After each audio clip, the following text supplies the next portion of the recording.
चलिए question number 12 देखोगे। Question number 12 क्या कर रहा है, देखो इस क्वेश्चन नंबर 12 में यदि ध्यान से देखोगे तो आपको समझ में आएगा कि इसमें कह रहा है कि वर्ष के आरंभ में अरुण और अजय क्रमशः 24,000 और 30,000 लगाकर एक साथ एक व्यवसाय शुरू किया है ना।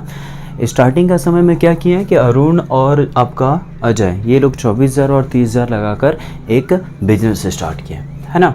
लेकिन कुछ महीने के बाद, कुछ माह बाद अरुण क्या किया, 12,000 और उस व्यवसाय में लगा दिया। अब वर्ष के अंत में देखा कि उस व्यवसाय में 14,030 रुपये का लाभ हुआ और अरुण को लाभ में से कितना मिला, अरुण को लाभ में से मिला सिर्फ 7,130 रुपये। और तो अरुण कितने महीने के बाद वो जो 12,000 रकम है वो लगाया था। ठीक है, एक चीज़ याद रखोगे, लाभ जो मिलता है, लाभ का जो अनुपात होता है वो किस अनुपात के बराबर होता है, तो बोलेंगे मूलधन के अनुपात के बराबर होता है। किसके अनुपात के बराबर, मूलधन। मूलधन का मतलब समझो, यदि कोई 2,000 लगाया और कोई 3,000 लगाया है पैसा, ठीक है, कोई 2,000 लगाया और कोई 3,000 लगाया, मान लो इन लोगों को 1,500 रुपये का लाभ हुआ। कितना, 1,500 का लाभ। तो किसको कितना लाभ मिलेगा समझोगे ध्यान से, ये मूलधन है, ठीक है, ये ए और बी समझ लो, ये लोग क्या लगाया, कुछ पैसा लगाया मार्केट में। ओके, तो पैसा लगाया तो इन लोगों का पैसा का अनुपात क्या आया, 2:3।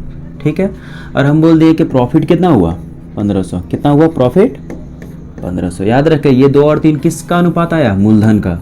ये 2 3 आया है आपका मूलधन का अनुपात। ठीक, और हम बोल दिए कि प्रॉफिट हुआ इसको 1,500, तो बोले इसको कितना मिलेगा, 2/5 गुना 1,500 है ना। काटोगे 5 से तो ये 3 दूना 600, कितना मिलेगा इसको, 600। तो इसको कितना मिलेगा, आप कहोगे 3/5 गुना 1,500, 5 से 3 तिया 900 है ना। तो ये प्रॉफिट है, ये क्या है, लाभ। तो आप देखोगे जो मूलधन का अनुपात 2:3 था, लाभ का भी निकाल लो अनुपात, देखो क्या आएगा, 2 से 3 बार में है ना, सॉरी 3 से 2 बार में, 3 से 2 बार में, 3 दूना 6 और 3 से 3 बार में। मतलब मूलधन का जो अनुपात होता है और जो लाभ का अनुपात होता है वो आपस में क्या होता है, बराबर। ठीक है, और इसी चीज़ का हम लोग क्या करेंगे, प्रयोग करेंगे। इसी चीज़ का आप लोग प्रयोग करके हम लोग इस सवाल को सॉल्व करेंगे। ठीक है, कि हम क्या करेंगे, हम पहले सबसे पहले उन लोग का मूलधन का अनुपात और लाभ का अनुपात निकालने का प्रयास करेंगे। ठीक है, तो चलिए इसको सॉल्व करते हैं। सबसे पहले देखोगे, देखो कैसे इसको सॉल्व करते हैं। सबसे पहले अरुण तथा अजय के, ठीक है, अरुण पहले आप मान लो कितने महीने के बाद वो लगाया 12,000, माना अरुण ने x माह बाद 12,000 लगाया। ठीक है, कितना बार लगाया, 12,000। कितने महीने बाद, x माह बाद 12,000 रुपये लगाया।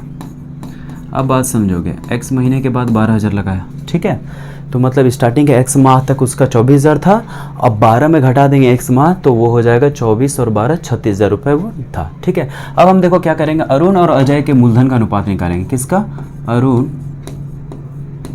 तथा अजय के मूलधन का अनुपात, अजय के मूलधन का अनुपात, अरुण तथा अजय के मूलधन का अनुपात है ना, कि अरुण और अजय का जो मूलधन का अनुपात होता है वो निकाल रहे हैं। तो बात समझोगे, ठीक है, उधर जगह नहीं, मैं यहाँ लिख रहा हूँ। अरुण का स्टार्टिंग का 24,000 है ना, जैसे वो 4 महीने बाद लगाया तो 4 महीने से गुना करते हैं, x माह बाद लगाया तो पहले तो x महीना से x महीना तक इतना ही था, 24,000 रुपये। ठीक है, कितना, 24,000। ठीक, प्लस अब बाकी का महीना कितना, बाकी का देखो फिर 12,000 जोड़ दिया ना, 24 और 12 कितना, 36,000। ये जो 36,000 रकम है ये कितने महीने के लिए, तो ये आपका 12 माइनस x महीने के लिए, 12 माइनस x महीने के लिए। ठीक है, यहाँ पे किसी को कन्फ्यूज़न नहीं होना चाहिए, समझ लो एक बार ध्यान से कि आपका स्टार्टिंग का समझ लो 4 महीने के लिए, तो ये कितना होता है, 8। वैसे ये x महीने के लिए, तो ये 12 में घटा देंगे x महीना, जो बच जाएगा शेष महीना वो पता चल जाएगा। तो ये किसका, अरुण के मूलधन का अनुपात है। इसी तरह हम किसका निकालेंगे, अजय का। तो अजय में कुछ चेंजेस नहीं करना, अजय भाई 30,000 लगाया है, अब वो छेड़खानी नहीं किया है, वो उसका पैसा पूरा का पूरा 12 महीने के लिए है। ठीक है, ये हो गया। ओके, अब समझोगे, ये तो अरुण और अजय के मूलधन का अनुपात निकल गया। अब हम क्या करेंगे ना कि अरुण और अजय का लाभ का अनुपात निकालेंगे। क्या? अरुण और अजय का लाभ का अनुपात, क्योंकि हम जानते हैं कि जो मूलधन का अनुपात होगा और लाभ का अनुपात आपस में क्या होगा? बराबर। तो हम क्या करते हैं, सबसे पहले कुल लाभ कितना है ये लिखते हैं। ठीक है, तो कुल लाभ कितना है आपका? कुल लाभ है आपका 14,030 रुपये। और इसमें से अरुण का लाभ पता है, किसका? अरुण का लाभ है ना, अरुण का लाभ। अरुण को कितना रुपया लाभ हुआ है? अरुण को हुआ है 7,130 रुपये लाभ, 7,130। तो बच गया अजय का लाभ निकाल लेते हैं। तो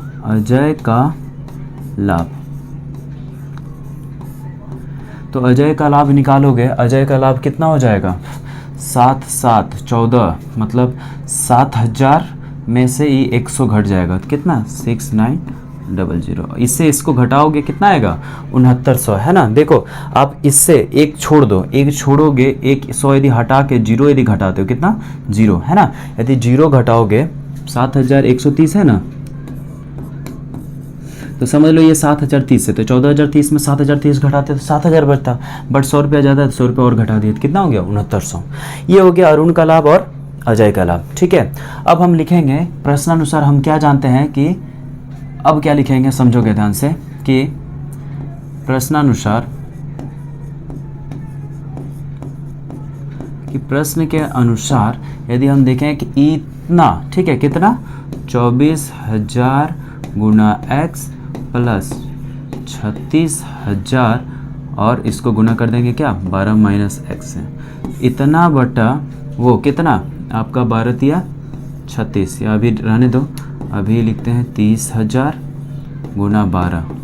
तो इसका जो अनुपात होगा वो बराबर होगा किसका? इन दोनों के अनुपात का। इसको आप काटना है तो काटोगे, चलो बाद में काटते हैं, फिलहाल अभी लिख देते हैं इतना, है ना।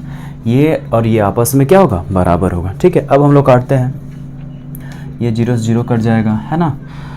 ये आपका 23 से कटेगा, 23 दिया, ठीक, 3 बार में 30 हो जाएगा। और ये 23 से 3 बार में 69 और 2 और 3, 23 के कम 23, 31 बटा क्या आया? 30। ठीक है, 31 बटा 30, और यहाँ से ये 30 एकम 30 काट दोगे तो यहाँ 1 और 3 0 बचेगा, है ना, इतना बच गया। ओके, अब हम लोग क्या करेंगे? क्रॉस मल्टीप्लाई करेंगे। तो जब क्रॉस मल्टीप्लाई करोगे तो समझोगे ध्यान से, अब इधर नीचे में तो कुछ नहीं बचा, तो इसका इसके साथ इंटू होगा तो यही उतार दो, क्या? 24,000, ठीक है, 24,000 एक्स हो जाएगा, सॉरी 24,000 एक्स, है ना, ये 24,000 एक्स अब प्लस ये 36,000 गुना 12, अब माइनस हो जाएगा 36,000 एक्स, माइनस क्या हो जाएगा? 36,000 एक्स। अब बराबर होगा ये 12,000 को गुना 31,000 क्या होगा? गुना 31 गुना 12,000, ठीक है, इतना हो जाएगा। ओके, ये 12,000 और उसका गुना 31 से करेंगे तो 12,000 गुना 31। अब हम क्या करते हैं? एक्स वाले को अपने तरफ रखते हैं। तो देखो ये 36,000 में 24,000 जब घटेगा तो फाइनली ये माइनस में ही आएगा, 6 और 6 12,000, माइनस 12,000 एक्स आएगा, क्या? माइनस 12,000 एक्स बराबर। अब देखो ये 36,000 गुना 12, ये कितना है? 36,000 गुना 12, और इसको उधर ले जाएंगे तो 31 गुने 12,000। ओके, अब माइनस हो जाएगा ये क्या? इधर 36,000 गुने 12। अब देखो कि इसको हम कैसे सॉल्व करते हैं। ये 12,000 एक्स रहने दो, देखो यहाँ से 12,000 बाहर निकाल लो तो बचेगा क्या? यहाँ पे 31 माइनस। अब यहाँ से भी हम 12,000 निकाल सकते हैं। देखो इसको 36 गुना 1,000 लिखेंगे और 1,000 को इसके साथ गुना कर देंगे तो 12,000 होगा, तो यहाँ बचेगा क्या? सिर्फ 36। आप कॉमन निकालोगे देखोगे यही आएगा, है ना, 12,000। देखो यहाँ 36,000 है, मतलब 36 गुना 1,000, और 1,000 को हम दे दिए 12 को तो 12,000 हो गया, और इधर सिर्फ 36 बच जाएगा, है ना। और ये 12,000 से ये 12,000 पूरा काट दो तो यहाँ माइनस एक्स, अब बराबर 31 में से गया तो क्या? -5, लेकिन ये एक कट जाएगा तो एक्स बराबर क्या? 5 महीना, ठीक है, 5 माह लिख दो, 5 माह। तो ये पता चल गया फाइनली कि कितने महीने बाद, ठीक है, वो 12,000 रुपये लगाया था। तो कितने महीने बाद लगाया था? 5 महीने बाद, ठीक है। एक बार और इस क्वेश्चन को समझा दे रहा हूँ, समझोगे ध्यान से। ये है आपका क्वेश्चन, है ना। देखो क्वेश्चन यहाँ पे बोल रहा है कि वर्ष के आरंभ में अरुण और अजय क्रमशः 24,000 और 30,000 रुपये लगाकर, ठीक है, लगाकर एक साथ एक व्यवसाय को स्टार्ट करता है, ठीक है। और कुछ माह बाद अरुण 12,000 और उस व्यवसाय में लगा देता है, लेकिन कितने महीने बाद लगाया ये हमें पता नहीं है, ठीक है। वर्ष के अंत में उस व्यवसाय में 14,030 रुपये का लाभ हुआ और अरुण को उसमें से 7,130 रुपये का लाभांश मिला, तो अरुण कितने महीने बाद 12,000 रुपये लगाया था। मैंने आपको यहाँ पे एक जानने लायक जो बात बताई है, वो क्या बताई है कि ये लोग जो भी पैसा, ठीक है, जो मूलधन का अनुपात होता है और लाभ का अनुपात होता है, आपस में क्या होता है, बराबर। तो हम पहले प्रयास करेंगे कि क्यों ना हम मूलधन का अनुपात निकालें। लाभ का अनुपात आपका निकालना इजी है, मूलधन का अनुपात निकालोगे तो मान लेना पड़ेगा कि अरुण ने x माह बाद वो 12,000 रुपये लगाया था, ठीक है। तो उसके बाद हम लोग सॉल्व कर दिए, अरुण ने x माह बाद 12,000 रुपये लगाया था, तो अरुण तथा अजय के मूलधन का अनुपात हम लोग निकाल लिया। मूलधन का जब अनुपात निकल गया तो कुल लाभ जो है यहाँ से हमको पता चल गया क्या, 14,030, और अरुण का लाभ फिर अजय का लाभ, ये सब से हम लोग क्या किया, फिर इसको प्रश्न अनुसार कि जो मूलधन का अनुपात है और जो लाभ का अनुपात आपस में बराबर करने का प्रयास किया, ठीक है। उसके बाद हम लोग क्या किए, यहाँ पे सॉल्व कर दिए। तो सॉल्व करते हैं तो ऊपर नीचे आप काट दो, 31/30, ये 30 से 30,000 को काटोगे तो 1,000 बार में कट जाएगा, और 1,000 गुना 12 तो 12,000, और उसका गुना 31 से, तो यही किया 31 गुना 12,000, और इधर आपका इसको 36,000 था, वो 12 माइनस एक्स, इससे गुना करेंगे तो 36,000 गुना 12 माइनस क्या होगा, 36,000 एक्स। एक्स वाले को एक तरफ रखने था, विदाउट एक्स वाले को एक तरफ, और उसके बाद हम लोग ने सॉल्व कर दिया। तो फाइनली आपका कितना आ जाएगा, 5 माह। ओके, ठीक है। इसको छोटा कर दे रहा हूँ, एक बार में देख लो आप लोग। ये हो गया इस क्वेश्चन का आंसर। ओके, एक मिनट, नोट डाउन आप लोग कर लीजिएगा। Okay, thank you.